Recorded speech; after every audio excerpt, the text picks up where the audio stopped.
지면이 움직이는 것 같은 느낌을 받는 거랑 엘리베이터만 24개가 있고요. 영어를 못한다고 해서 크루즈 여행을 아주 할 수 없는 건 아니에요. 난 정말 죽어도 신용카드를 만들고 싶지 않다. 불안함에 시달리면서 핸드폰 로밍을 하면 그냥 사용할 수 있지 않을까라고 생각하실 수도 있는데, 그래서 크루즈 여행 비용이 얼마냐, 아주 아껴 쓰면 다른 방법은 아무것도 없습니다. 안녕하세요, 사라입니다. 크루즈 여행 처음이세요? 3편으로 돌아왔습니다. 오늘은 크루즈 여행에 대해 궁금해하시는 궁금증에 대해서 Q&A를 가져와 봤는데요. 자, 그러면 빠르게 시작해볼까요? 네, 첫 번째 질문은 크루즈에서 멀미 안 하나요? 라는 질문입니다. 결론부터 말씀드리면 멀미하지 않습니다. 크루즈는 보통 10만 톤 이상 규모가 되는 아주 큰 대형 선박이잖아요. 작은 배를 탔을 때는 배의 작은 움직임까지 사람이 느낄 수 있지만 큰 배를 탔을 때는 그런 움직임이 거의 느껴지지 않습니다. 그래서 멀미는 거의 하지 않는다고 보시는 게 맞을 것 같아요. 다만 배를 며칠 동안 타다가 내렸을 경우에 계속 배에 타고 있는 것 같은 느낌, 약간씩 움직이는 것 같은 느낌을 받으실 수도 있는데요. 그거는 마치 어렸을 때 트램펄린이라고 하잖아요. 그거를 한참 동안 타다가 내려왔을 때 좀 지면이 움직이는 것 같은 느낌을 받는 거랑 비슷하다고 생각하시면 되는데, 그 느낌도 며칠 정도 지나면 다 사라지고요. 예민하지 않으신 분들은 그것도 느끼지 않으실 거예요. 다음 질문, 와이파이가 되나요? 라는 질문을 누가 해주셨는데요. 네, 와이파이는 되는데요. 유료로만 가능합니다. 핸드폰 로밍을 하면 그냥 사용할 수 있지 않을까라고 생각하실 수도 있는데, 그것도 불가능합니다. 왜냐하면 크루즈는 바다를 항해하잖아요. 육지랑 가까운 경우에는 로밍 서비스를 이용할 수도 있겠지만, 대부분의 경우에는 육지랑 멀리 떨어져서 바다 한가운데를 항해하기 때문에 스마트폰 전파가 아예 잡히지도 않습니다. 결론은요, 크루즈에서 인터넷을 하고 싶으시다면 크루즈 안에서 판매하는 와이파이 서비스, 그걸 통해서만 가능하고요. 다른 방법은 아무것도 없습니다. 영어를 잘해야 하나요? 라는 질문도 많이 해주셨는데요. 솔직히 말씀드리면 영어 의사소통이 어느 정도는 능통해야 크루즈 자유여행을 할 수 있습니다. 왜 능통해야 하냐면, 크루즈에서는 안전교육이 굉장히 중요해요. 그래서 처음 배를 탑승했을 때 다 모든 승객들을 모아서 안전에 대한 교육을 진행하는데요. 그 안전교육이 모두 영어로 진행이 됩니다. 만약에 그 안전교육의 내용을 이해할 수 없다면 정말 비상상황이 닥쳤을 때 내가 어디로 대피해야 되는지, 어떻게 대처해야 되는지 모르겠죠. 그러면 아주 위험한 상황이 생길 수 있고요. 또 크루즈에서 매일 배달되는 선상신문도 모두 영어로 적혀 있고요. 그래서 어느 정도 영어를 듣고 잘 이해할 수 있을 정도의 실력은 되셔야 되고요. 또한 말을 아주 유창하게 하지는 못하시더라도 내가 원하는 말을 물어보고 또 거기에 대해서 답을 듣고 이해하고, 그 정도는 할 수 있으셔야 크루즈 자유여행을 하실 수 있습니다. 그렇지만 영어를 못한다고 해서 크루즈 여행을 아주 할 수 없는 건 아니에요. 많은 여행사들이 인솔자를 동반하는 크루즈 여행 패키지 상품을 판매를 하고 있거든요. 6명에서 8명 정도의 여행객들이 인솔자 1명과 같이 떠나는 경우가 많고요. 그 인솔자가 선상신문도 잘 이해할 수 있도록 통역도 해주고 하기 때문에 편안하게 크루즈 여행을 즐기실 수 있습니다. 다음 질문은요. 크루즈 여행의 단점은 없나요? 라는 질문이 있는데요. 단점도 있습니다. 크루즈 여행을 할 때는 보통 아침에 기항지에 도착해서 반나절 정도 관광을 하고 다시 저녁 때쯤에 배 탑승하는 식으로 운영이 되는데요. 그렇기 때문에 기항지의 나이트 라이프를 즐길 수 없다는 단점이 있어요. 또 한 가지 단점은요.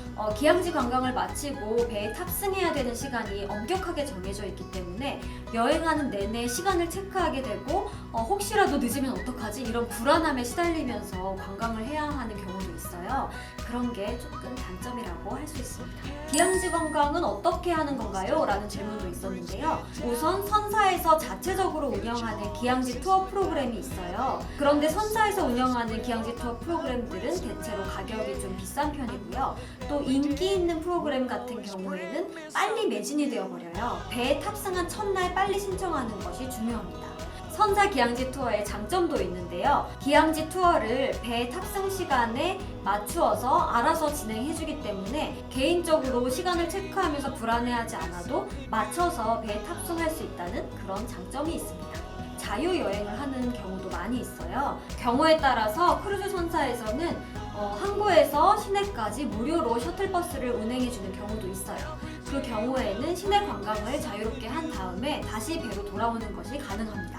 그리고 항구와 도심이 가까운 경우에는 별도의 투어 프로그램 없이도 또 별도의 셔틀버스 없이도 자유롭게 투어하는 사람들이 많습니다. 네, 다음 질문은요. 배가 클수록 럭셔리한 건가요? 라는 질문도 있는데요. 꼭 그렇지는 않습니다. 배가 클수록 좀 더 캐주얼한 분위기가 많고요. 럭셔리한 크루즈는 규모가 오히려 작은 경우가 많아요. 예를 들어 볼게요. 현존하는 세계 최대 크루즈는 로얄 캐리비안 크루즈 선사의 심포니호인데요. 이 심포니호는 23만 톤 규모이고 18개 층으로 되어 있는 선박이에요. 거의 떠다니는 도시라고도 볼 수 있겠죠. 이 심포니호에는 아이스 링크도 있고 짚라인도 있고요. 암벽 등반을 할 수 있고 이렇게 어마어마한 규모지만 럭셔리 크루즈에 속하는 배는 아니고요. 오히려 캐주얼 크루즈에 더 가까운 그런 선박입니다. 네, 그리고 또 다른 예로 소위 6성급 크루즈라고 불리는 정말 초호화 크루즈를 예로 들어서 설명해 볼게요. 6성급이라고 할 수 있는 럭셔리 크루즈 선사에는요. 크리스탈 크루즈, 리젠트 세븐시즈 크루즈, 실버시 크루즈 이렇게 크게 3개가 있다고 볼 수 있는데요. 이 세 크루즈들은 보통 가격도 아주 비싼 편이고 규모가 작은 편이에요. 그래서 이런 크루즈들은 시끌벅적하고 이것저것 즐기고 이런 분위기보다는 조용히 휴가를 보내고 럭셔리하게 휴양을 즐기는 그런 크루즈라고 할 수 있습니다. 그렇지만 이 배의 크기가 럭셔리한 크루즈, 럭셔리하지 않은 크루즈 이렇게 구분짓는 기준이 될 수는 없어요. 영국의 정통 크루즈 선사인 큐나드 크루즈의 경우에는 럭셔리 브랜드에 속하기는 하지만 배의 규모가 10만 톤 이상으로 크거든요. 지금 제가 이야기한 크루즈 선사 외에도 세계에는 정말 많고 다양한 크루즈 선사들이 있는데요. 캐주얼 컨셉의 크루즈에는 로얄 캐리비안 크루즈 외에도 코스타 크루즈, MSC, 노르웨지안 크루즈 등이 있고요. 그 한 단계 위에는 셀러브리티 크루즈, 홀랜드 아메리카 크루즈, 프린세스 크루즈가 있습니다. 그 한 단계 더 위에는요. 아자마라 크루즈, 바이킹 오션 크루즈, 오세아니아 크루즈 등이 있고요. 그리고 마지막으로 럭셔리 크루즈에 크리스탈 크루즈, 리젠트 세븐시 크루즈, 실버시 크루즈가 있는 겁니다. 특별한 크루즈도 있는데요. 바로 디즈니 크루즈입니다. 디즈니 애니메이션에 등장하는 많은 주인공들과 함께 크루즈를 탑승해서 여행을 떠나는 거예요. 어린 아이들은 물론 어른들에게도 정말 인기가 많은 크루즈입니다. 세계 일주 크루즈도 있어요. 말 그대로 크루즈를 타고 세계 여러 대륙을 여행할 수 있는 그런 크루즈 상품인데요. 이 상품의 경우에는 여행사에서 인솔자와 함께 떠나는 상품으로 판매를 하고 있습니다. 그리고 크루즈에서 팁은 얼마나 내야 하나요? 라는 질문도 있었는데요. 크루즈에서는 팁이 필수예요. 그래서 전 일정에 대한 팁을 선지불 혹은 후지불 중에 선택해서 지불해야 하는데요. 크루즈 선사에 따라서 다르지만 보통 하루당 15달러 정도의 팁을 추가하게 되는데요. 이렇게 일괄적으로 지불하는 팁 외에 개인적으로 지불하게 되는 팁도 있거든요. 그러니까 별도의 달러를 좀 챙기시는 것을 추천드립니다. 그리고 다음 질문은 제가 크루즈 여행 처음이세요 1편에서 승선카드를 받을 때 신용카드를 등록을 해야 된다 라고 말씀드렸는데요. 만약에 신용카드가 없으면 어떻게 하나요? 라는 질문이 생각보다 많았어요. 일단 승선카드가 뭐냐면 배 안에 있을 때 추가로 결제하고 이용해야 되는 것들이 있어요. 자신의 방 열쇠로 사용되기도 하는 승선카드로 결제를 할 수가 있거든요. 그래서 그때 신용카드랑 연동을 시켜놔야 결제 수단으로서 기능을 할 수 있어요. 그런데 만약 정말 신용카드가 없으시다라고 하면 현금으로 디파짓을 거는 방법도 있습니다. 현금을 결제 수단으로 이용하려면 최소 1인당 300에서 500달러 정도 디파짓을 해주셔야 되고요. 만약에 그 디파짓을 다 사용하셨을 경우에는 추가로 충전하라고 방으로 안내가 옵니다. 경우에 따라서 체크카드로 결제를 하셨다라는 분들도 계세요. 그런데 크루즈 회사에서는 체크카드를 권하지 않는 이유가 크루즈에서도 호텔에서처럼 보증금 개념으로 돈을 일부 걸어놔야 하는데요.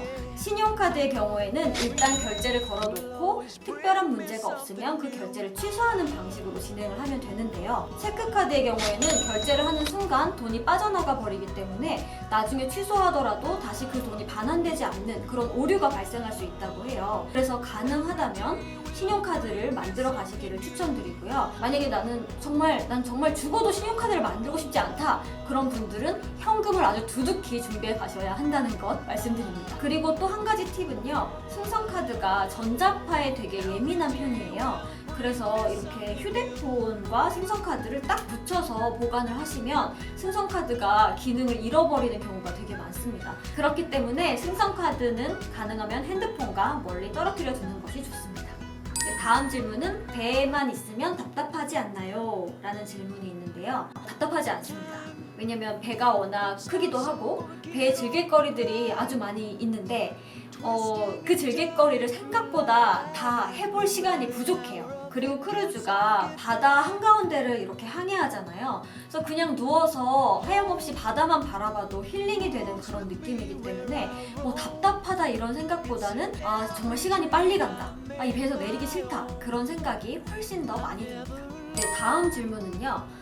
해외 출발 크루즈의 경우에 공항에서 한국까지 어떻게 가나요? 라는 질문이 있었는데요. 이 경우에는 두 가지 옵션이 있습니다.